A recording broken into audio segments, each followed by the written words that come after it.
Hello, everyone, and welcome to the Docs Huddle, your gateway to an in-depth connection between sports medicine and the latest events in sports, fantasy, and betting.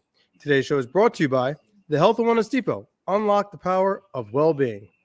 Welcome to today's show, week 8, if I'm correct, week 8 review and week 9 of the NFL season preview. Big episode today, more injuries to come your way. Dr. MJB, Chris, how we doing? Great. Doing well. Got a lot to get into, boys. Let's kick things off and just have a recap of some breaking news that happened this week. Two things occurred, one bigger than the other. So I'm curious to get you guys' opinions on that. The benching of Anthony Richardson. Listen, after the game, they asked him in the press conference, they're like, yeah, so what was going on? Were you hurt or anything? And he was just like, I was just tired. Just too tired, man. Just too tired. I've never heard anyone since watching football nationally just come out and say that. So I'm curious to see what you guys think about that. Yeah, I mean, I think that it's a bad look. I think he's young. I think he's going to learn from it, but it's definitely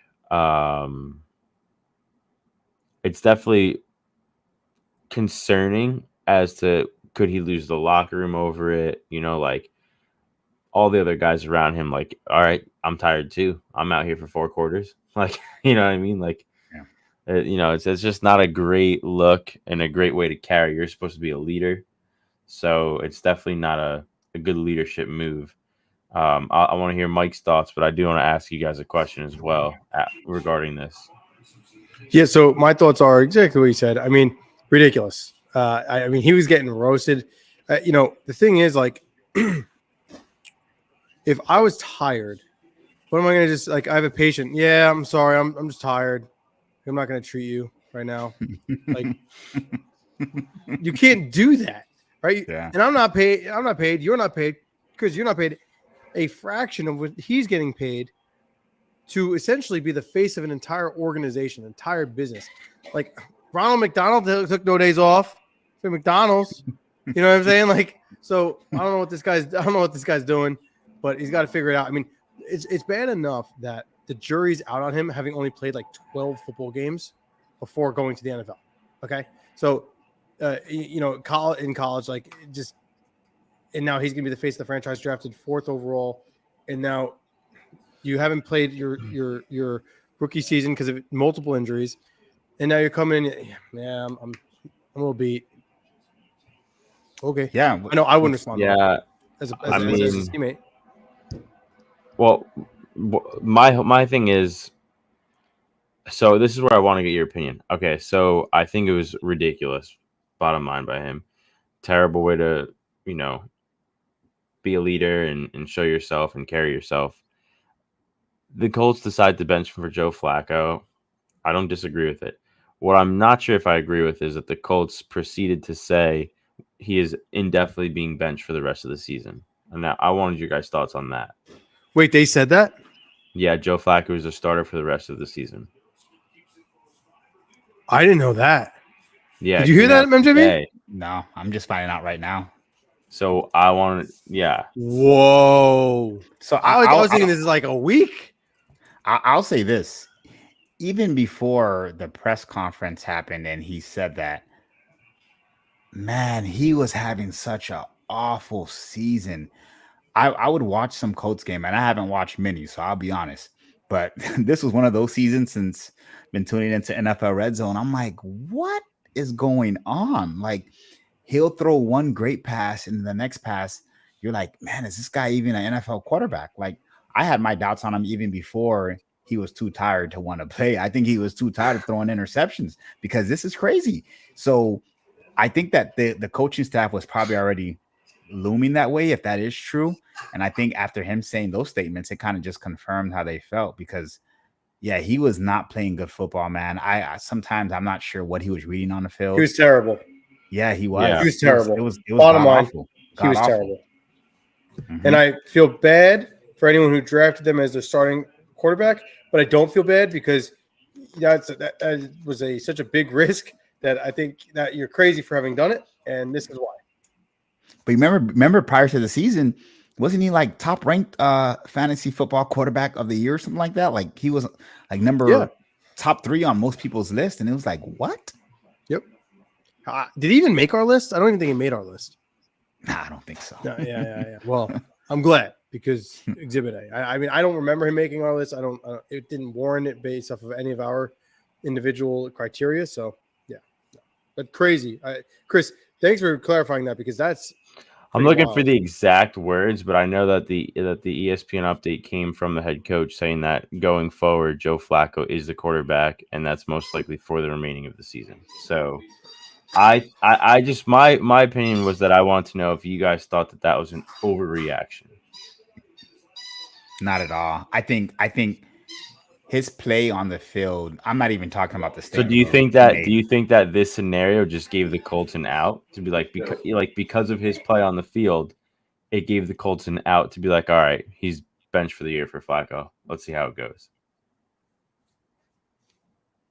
I think yes. I agree. I think there's 2 different avenues that you need to look at. One,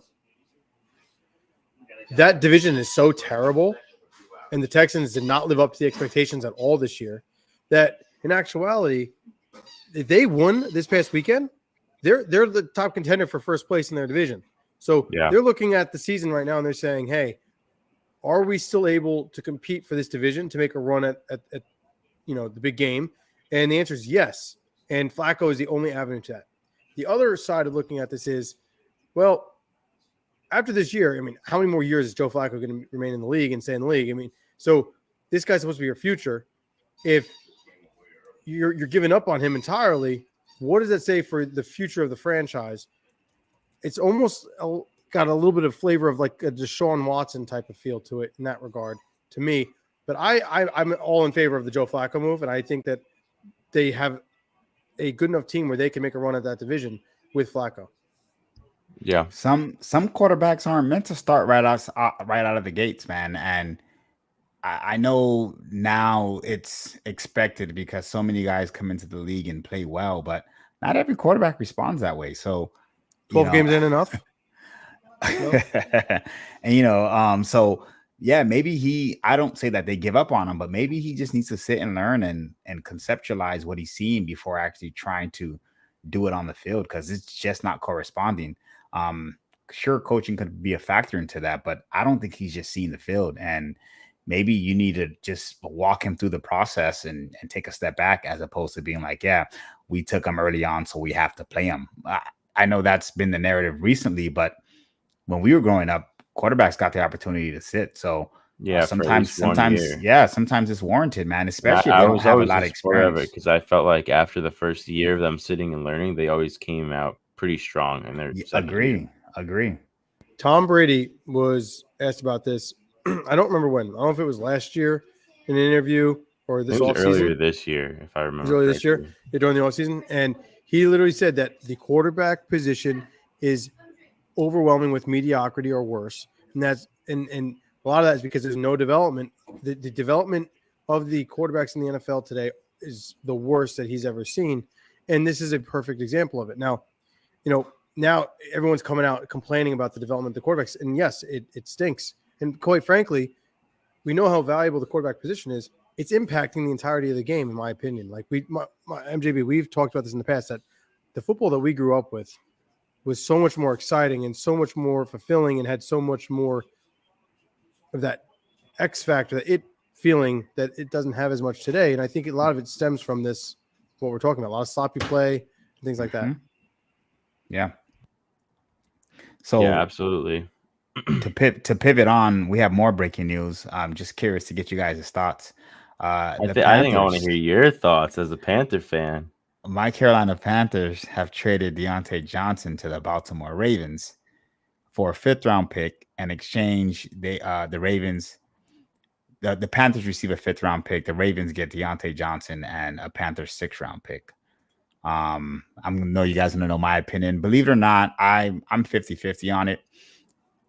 So here's why I'm 50-50 on it. On one end, we only had Deontay Johnson for a year deal, right? We traded Dante Jackson for him. we got Deontay Johnson. The plan was to give Bryce Young a weapon to play with. At this point, the season's kind of shot for the Panthers. So the Panthers are looking at it from a standpoint, well, Deontay Johnson probably is not going to stay with us after this year. So let's try and get some compensation for him. So why not trade him and get something? So from that standpoint, I get it. The part of me that doesn't like it is that if you are still trying to help develop Bryce Young, I think it's worth keeping him, even if he doesn't stay after this year, because now you provide him a reliable target and he can start to build his confidence and, kind of mature in that aspect. So it's two-sided. I'm curious to see what you guys think about it. But yeah, at first I was like, oh yeah, it makes sense because he won't be here. But then at the same time, I'm like, well, if Bryce is going to be the starter going forward, what's the plan to help him develop? Because the receiving core is looking pretty bleak right now, especially with Adam Thielen still being out. I think that I understand the development of Bryce Young and giving him a target, but NFL is a business at the end of the day. If you truly don't believe that you're going to re-sign or he's going to re-sign with you, you have to take something for his value.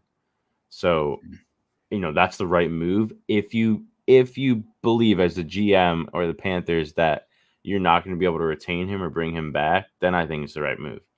If you think you could sign him and keep him there, they're in a big rebuilding phase. So I don't know how much money you want to really allocate to a guy on a big long-term deal. Right now, it might not be the best interest for them. So I think overall, from that aspect, it's good. But again, he was probably one of your best offensive targets. So it's definitely a tough loss. Yeah. So I heard a stat earlier today. Okay. Mind-blowing. And I feel terrible watching the Giants play as a Giants fan because they're so bad. And then I hear their point differential, which normally relates to success, wins and losses. Like I think that's the most important stat is point differential, right? Which is the amount of points you scored versus the amount that you give up. And then the teams with the better point differential have the better records. That's just really what it comes down to. And the Carolina Panthers are the worst in the league. And it is a record-setting negative 147 point differential. The next worst team is in the double digits, not the single digits. It's insane. So what am I getting at? Keeping Deontay Johnson, I don't think would have done anything for you. I don't think it's going to help his development because I think that they're just that bad, Mike. And it's terrible, but they don't score anything. They give up 1 million points, which means that now you're always playing from behind. You're never going to get a rhythm. It's a nightmare. I don't know what the answer is there, but I agree with Christopher. You gave up so much to get Bryce Young that you just got to get anything you can. So if you can, that means you can get a 5. You're going to get a 5. And what stinks is really, so I think that you're walking out here better than you were before because I think that we were already looking into next year and you need to get ammunition to whether it's basically just more draft capital. The Ravens really made out because I think that Deontay Johnson, you could have argued was a 5th and maybe make it a conditional 4th if you guys go somewhere, which is what you're seeing with a lot of these wide receiver trades. The thing is with, like you said, Deontay Johnson on a 1-year contract, the Ravens have all the leverage in the world because they know he's going to be a free agent at the end of the year, and that depreciates the trade value. So I think that overall, it was a good trade for both sides, and I'm excited to see what he can do on the Ravens. No, before we pivot, just curious. So do you guys strongly believe that even though, like, I mean, a 5th round pick has some value, but if you're giving up a 6 afterwards, like how much are we weighing between the two and how much, what I mean? Like that's what I'm curious to get you guys' opinion on. If it was a higher pick, I think obviously I see where you're coming from. Reading into it more, I'm a little uncertain. I don't know if I think the Ravens definitely won this trade.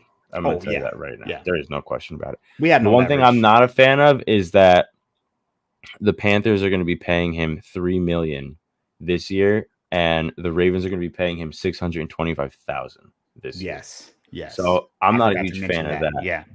The Panthers are going to be paying a much larger portion, which obviously is a better trade for the Ravens. But so keep the attractiveness. The fifth round picks. Yeah. I don't know. I'm kind of with you. I didn't realize that they were paying that much of the salary. But I'm I not don't a think it's fan of going to that. affect. I don't think it's going to affect you or the Panthers as much as you think, because that's just for this year. So that's already built into the Panthers salary cap. Unless you think that that's going to inhibit them from going and signing somebody mid-season for another $3 million. No, I I don't think think it's it's going just to the principle of like you're already paying it. Well, the Like, you might as well Ravens just- might have cap issues. I don't know what the Ravens cap is, but the Ravens might not be able to make that trade to bring him on if they can't pay him for whatever is allotted for the cap this year. So that could be the only way to make that trade work. I don't know what the specifics Yeah. are. No, But I get it. That's if you my if only you're paying drawback. if you're paying dead money into next year, then I would have said hell no. But because all that cash is already allotted to for this year, I don't think it's going to hurt the Panthers as much as you think. Yeah. Anyways, All right. So moving on, we're going to our next segment here. We have the doctor's rounds.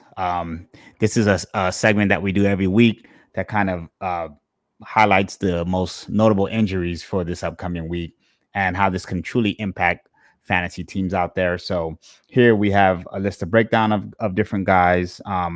I know, Chris, you were more intrigued by the quarterbacks that were hurt on this list. So I'll let you go ahead and chime in and give us your opinion on I that. mean, I just felt like, I know a lot of these guys are questionable. Some of them are, in my opinion, most likely going to play. But, for the quarterbacks, there's always guys banged up. But we got Lamar Jackson, Jared Goff, Jordan Love, Will Levis, Drake May, and Jaden Daniels is not on this list because he's going to play next week. But even he's questionable. So, there's just an increase in injuries every year, and I'm just surprised to see how many quarterbacks are injured before we even walk into week 9. Granted, I think Lamar Jackson and Jared Goff are most likely going to play on this list. Jordan Love is a true game time decision with his groin. But, these guys are really banged up, and it's really going to be, it's just using Tua as an example.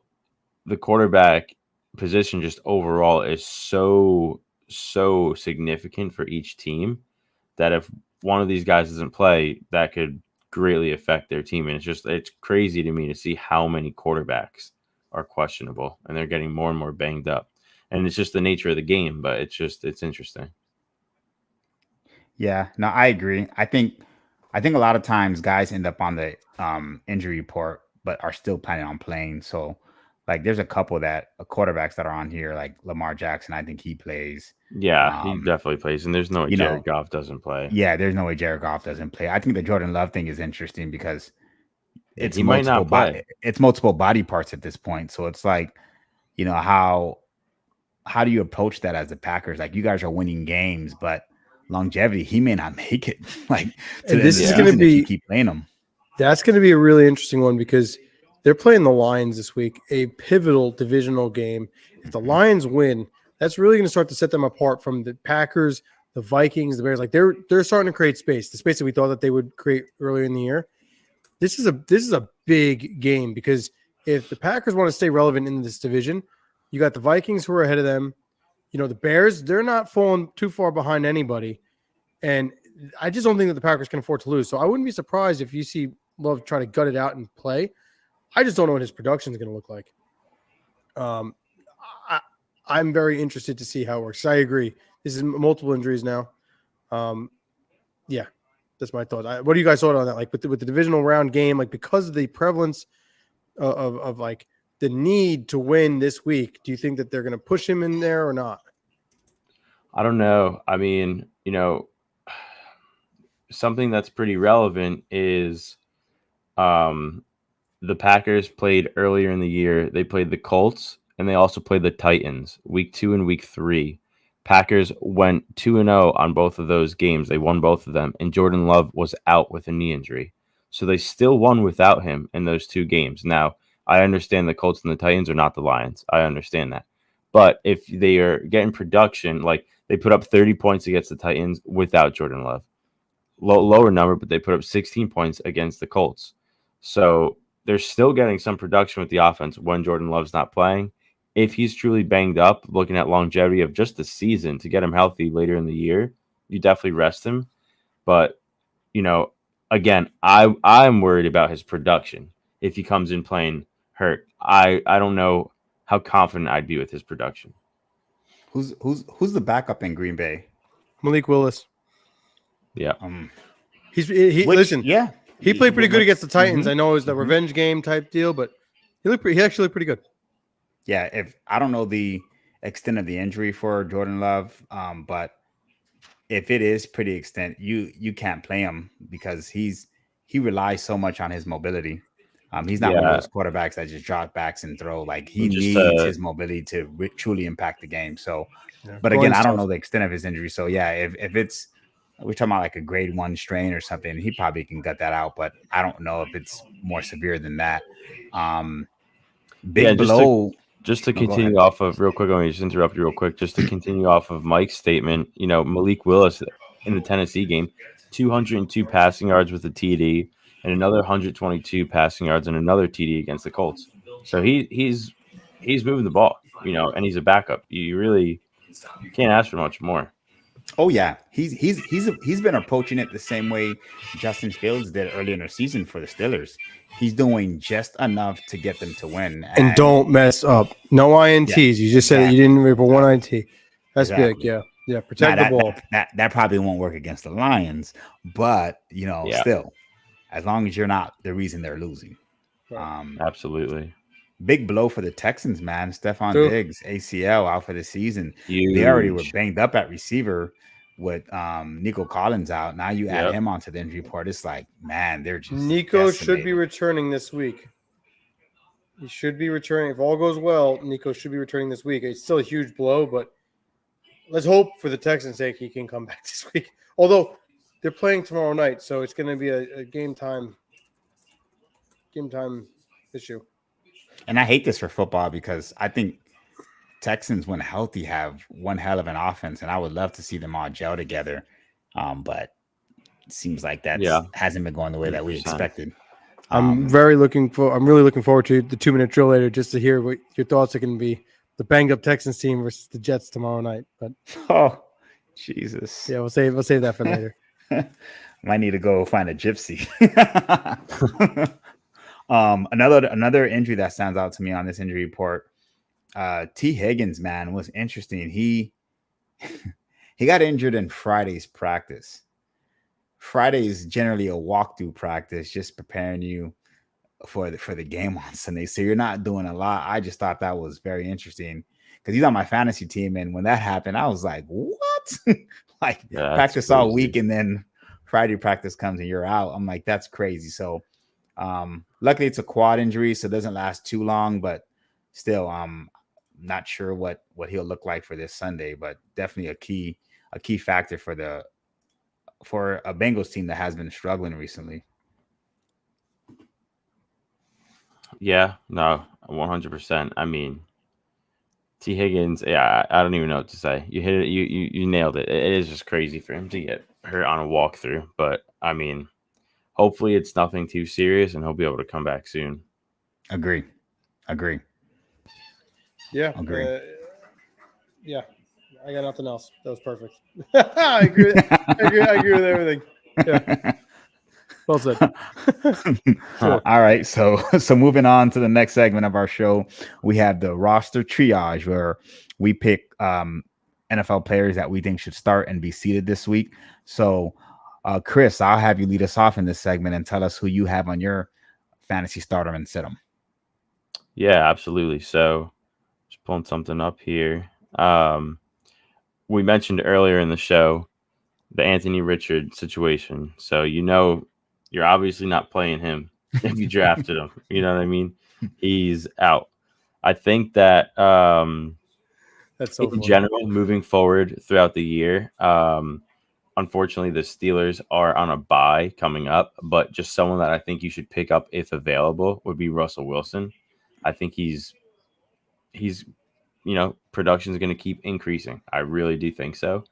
And I think that he's a quarterback that you could pick up in a lot of 10 or 12 man leagues that he'd be available to fit the gap of Anthony Richardson. So I think you got to pick him up and pick him up fast.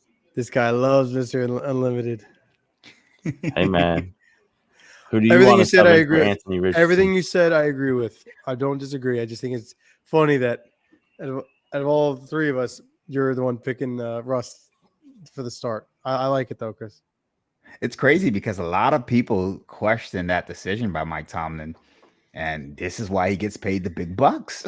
This is why he's never had a losing season. This is why he always makes it to the damn playoffs. He's doing something right. I don't know He really how is. he manages to just win. That's all he does. He manages to just win. Yeah. Some way, somehow. It's He just does it. impressive. I mean, they only have 2 losses this season. They're playing phenomenal know. football. Yeah, They're one of unbelievable. the best records in the league. It's wild. Okay, so I'll pull up my roster triage here. So I have Chris Olave starting this week. We all know that their receiving core isn't the best, right? With that being the Saints, but Chris Olave continues to be a prime target, especially with Derek Carr back in the lineup this week. So I think that he is someone that should start if you don't already have him. Potentially, maybe like a flex player. I wouldn't have him as my 1 or 2, but definitely a flex player, a flex option to have. Jordan Addison has not played well recently. A lot of targets are not going towards him, which, I mean, no shocker there. So if he has been struggling on your team, I would bench him and go ahead and start Chris Olave if available. What do you guys think about that? Yeah, and also Rashid Shaheed on the Saints out for the year opens the door for a lot more targets for Chris Olave. And, full transparency, I didn't realize Derek Carr was coming back this week. I thought he was going to be coming back in another week, but he is expected to play after researching that. And, yeah, I mean, I think that's a great start. Chris Olave should get a lot of targets. Yeah, I think it's a definite. This is one where like it's tough for fantasy owners. This is literally what, and this brings the question I want to pose to you two.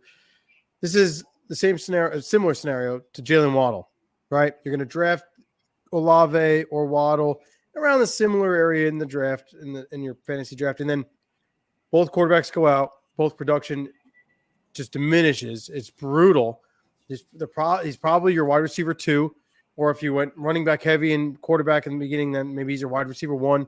So you're trying to find ways to start him to begin with. I definitely think you should start him this week. I think it's a must. Put him in wide receiver 2 flex, but get him on your roster.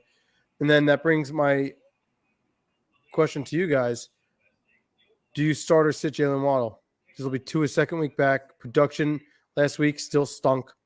Yeah, I think he had like maybe 6 points last week, if I remember correctly. What do you do this week?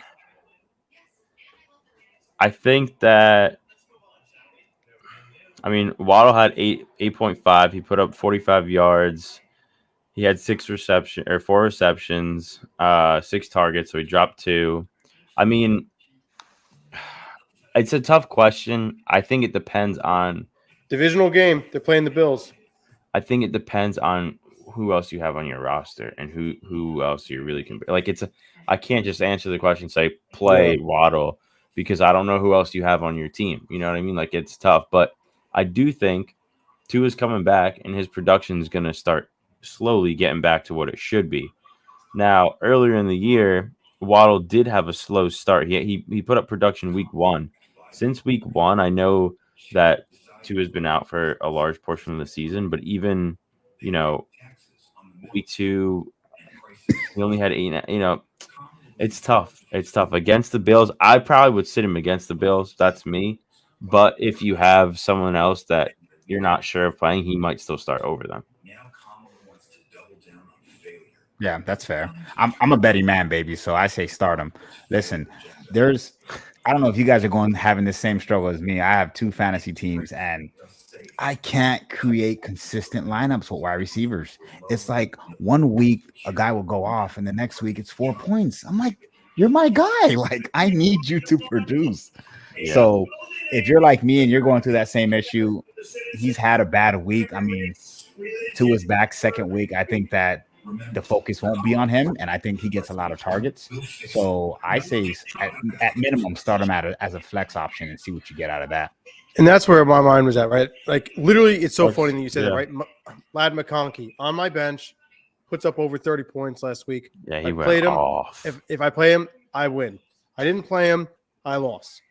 So now it's like, well, he's not going to go and put up 30 again because the inconsistencies this year, especially at the wide receiver 2 and the flex options, are just so brutal that I'm sitting here. I'm probably going to play Waddle, and that's just what's going to happen because I need to see something, and he's got to show up eventually, right? Like from a fantasy perspective. Just a side note on that, Jim Harbaugh did say he compared Lad McConkey to Steve Smith. He thinks he's going to be the next Steve Smith. I know. I heard. You might want to start him. Listen, the coach is saying it. Then. All right, so maybe I will start him. Well, I got a couple days to start, but Waddle was on the potential menu. We'll see. Dude, every Sunday I'm looking at my phone trying to find my wide receiver 2 and 3, and I'm like, I'm not gonna play him. He's not gonna do anything. And then boom, as I'm watching the games, I'm like, this mother. It's so true. And I'm sure everyone else is going through that too. It's been a rough league, rough year for fantasy leagues. And don't rely on a tight end this week. It was National Tight End Week last week, so now they all went off. They're not going to all of them anything this week. They were going to do nothing because everyone's going to be like, "Oh, they're back." No, they're not. They showed up for the holiday, and now they're going right back into hibernation. Yeah. Okay. Moving forward to our next segment. Yeah, let's see what we're going into the Doc's prescribed parlay. So we're gonna go ahead and go with my parlay for the week. As everyone knows, I choose to bet on Prize Picks, so I went with the 3-leg parlay here. Kyle Pitts, man, he was the guy I was banging the table on early in this before the season started, and I was like, it's either now or never, man. And he's showing us that he can be a quality tight end, especially when there's been up and down play from a lot of tight ends. I think having that consistent quarterback play with Kirk Cousins has really shown recently. So I have him getting over 40 and a half receiving yards. Increase for sure. Yeah, for sure. Put up over 20 points in fantasy this past week. Mm-hmm. I have Jaden Daniels going over 220 against the Giants. Listen, every game he's played in this year, he's had over 220. So I can't imagine that'd be any different against the Giants. And the one I was skeptical about, but this is where you're going to find your bang for your buck. Joe Flacco, ladies and gentlemen. Joe Flacco. Okay. Every time he plays this year, it's 2 touchdowns or more. Guaranteed. I looked this up even before putting him on the ticket. Okay. So he's elite. Now, not to say anything, I won my Prize Pick parlay last week. So yes, your boy MJB's a betting man. So roll with me again this week. Go ahead and put this ticket in. You bet $20, you win 140. Easy money. So I'll be taking this. I'm gonna say I like it. The one that does worry me is Jaden Daniels, 220 passing yards. Week 2 of the season, they played the New York Giants. And that offense, for some reason, I know they're hot. They could not put up a touchdown against the Giants. He threw for 226 passing yards. Very close to that number. So I'm interested to see. Still over, baby. Interested to see if it hits. Listen, I'll respond to that first. I'll say this: the Commanders are playing even better football. They're clicking, and the Giants' defense or their team as a whole is not. Starting cornerback Deonte Banks gets benched for lack of effort. I know that I've listened to a couple of different forums and podcasts.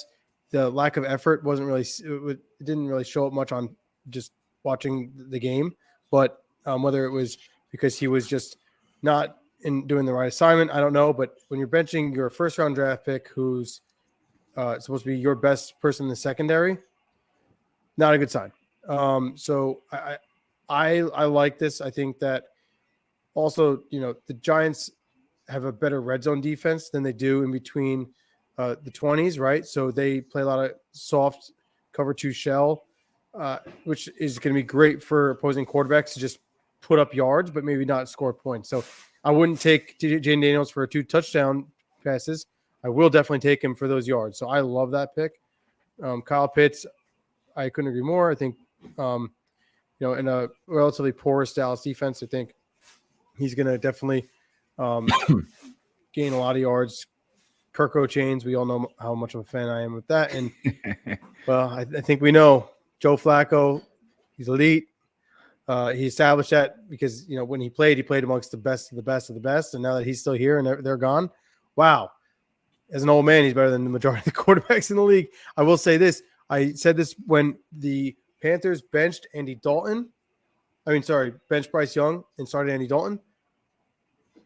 History shows that the benching of a quarterback for someone else immediately will result in high production. Jameis Winston just beat the Ravens after the bench. That's what I was going to say. That's what my comment was going to be. Is I'm surprised famous Jameis didn't make your list. But yeah, right. But that we're going into week 2, so it's the very first week. So the very first week after Richardson gets benched, Joe Flacco is going to have an incredible game against the Vikings. I love the 2 touchdowns. I'm going to take this tonight. There we go, man. I can't add Mr. 30-30 to my ticket. Listen. I love Jameis, and he'll definitely get you yards, but you just aren't sure if he's gonna throw 2 touchdowns or throw 2 interceptions, and so I didn't want to risk it. But guys like Joe Flacco and the Red Rifle, they've been in the league for so long; they have nothing to lose, man. So when they go out there, it's no pressure. They're just just having fun. You want a bomb? I got you, man. Like it's just one of those. Like, what are they really gonna do to me, right? Like, I'm not the franchise guy. All right, so yeah, ladies and gentlemen, go ahead and put in that ticket. I think that one will be a winner there. All right, so moving on to our last segment of the show, we have our 2-minute drill. Now, got the timer over here, so you let me know when you're ready. So before we hop into that, Chris, the sports enthusiast, he's our stats guru, and he went ahead and pulled up the numbers from last week. So, Chris, tell us what we had for last week. How we do? The only reason he's bringing this up is because we're not talking about week 6 in his record, but week 8 he got 11-5. So all right, not bad. Week 6, what was that like? We didn't tally that one. 2 and 14? We're not talking about that. Oh, we didn't tally that up. We're talking about recent history. So it's more relevant. Exactly. So, all right. So the goal is to see if we can try to top that. I'm ready whenever you are, baby. All right. Let's hit it. Go. Okay. Whew. It already starts off rough. Really rough. I'm going to take the Jets. I imagine the Jets are at home, so I think that's a safer pick. Man, I don't think that they're a better team overall, but just because Houston's decimated with injuries, I'm rolling with the Jets. Give me the Falcons at home over the Cowboys, Ravens over the Broncos. That's a good game. That's a divisional game. Dolphins always struggle against the Bills, man. So I'm going to take the Bills at home over the Dolphins. Obviously, the Saints over my Panthers, unfortunately. Man, that's a tough game. I'll go Bengals over Raiders. Chargers over Browns. Commanders over Giants. Patriots over Titans. Bears over Cardinals. Eagles over Jags. Lions over Packers. This is a good one. Yeah, I'm going to go Seahawks over Rams. Ooh, okay. Vikings over Colts. And then Chiefs over Bucks. Wow. All right. So with 30 seconds to spare. Oh, the crowd goes fastest 2-minute drill we've got. Well done. Well, we're getting better at this. I think I'm a little surprised with the Houston and Jets pick. I just don't think the Jets are such a question mark right now. Like, it's so hard to back them. They have to win eventually, no? They got to win eventually. Like, third week with Devontae, like, just do it. All right, just do it. I mean, we're all tired of it. Just friggin' win. Man, that'll be interesting. I thought you were going to get on the Rams and Seahawks game. That's another one. I think the Rams are DK back. Metcalf might not play. Cooper Kupp, Puka are back. I'm They- taking the they Rams to are go in there starting into Seattle and say, hey, Yeah. we're still relevant because they Cooper started Kupp off and the Puka year not were relevant. looking good. They're winning that good. football game. We shall see. What's the spread on that game? I'll let one of the betting boys figure that one out. But Rams minus 1.5. Even Vegas got the Rams. I'm taking the Rams. I like them. I'm telling you, they're coming back. okay. Now you picked the Lions over Green Bay. Do you Jordan Love playing or doesn't play? Lions all the way. Whether he plays or not, I'm still choosing Lions. Okay. I think it'll be a really good game if he does play, but I'm choosing Lions. Yeah, fair enough. Packers are really good, man. They are. I think Packers are very I think good. they're coached really well, especially on offense, because I agree with can't- that too. I can't dictate what their offense is going to look like from a week to week basis, aside from Josh Jacobs. Like, you can't tell me you expected this receiver to go off. And I think they do a good job at, distributing the ball. Every now and then Jordan Love will throw a bad interception, but overall, I think they're a really good team. I think I was high on them before the season just because of the players that they, acquired in the offseason. But yeah, I think they're a really good coach team. I just don't think that they're good enough to beat the Lions. I think Lions are on a roll right now. Yeah, fair. Yeah, I agree. Completely agree. Don't sleep on the Packers defense either, because they do have a stellar defense. Mm-hmm. I just think that Lions offense is just They're unreal on right fire now. right You now. just can't stop them right now. Like, I mean, listen, it's a divisional game at Lambeau, so the Packers Yeah, it's have pretty that tough. going for them. Lions should win this game. Shame on the Lions if they don't. Let's just leave it at that. Right? Fair. They're the powerhouse that, that we all think they are. Like, go into Lambeau, divisional game, and win. Will show This us is your that year. you're the Super Bowl team, right? Yeah, 'Cause- right, 'cause 100%. They should be. I mean, they could carry it. For years, you look at that on the schedule, any betting man immediately is circling the Packers at Lambeau, divisional game. Since we were all born, that's easy win for the Packers. Mm-hmm. You're going to be as good as you say you're going to be. You're going to go far. You're the powerhouse you are. A team like this should not at Lambeau should be a Lions win. Did you take the Chargers or the Browns? Chargers. No, definitely Chargers.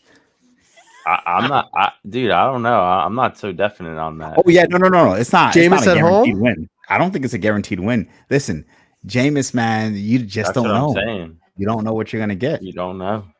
and that defense is stellar. So yeah, Hey, listen, he came in right away. Eating W's on the first game he played. Okay, just saying. Just saying. Yeah, I think it's good. I think what's another interesting game for me.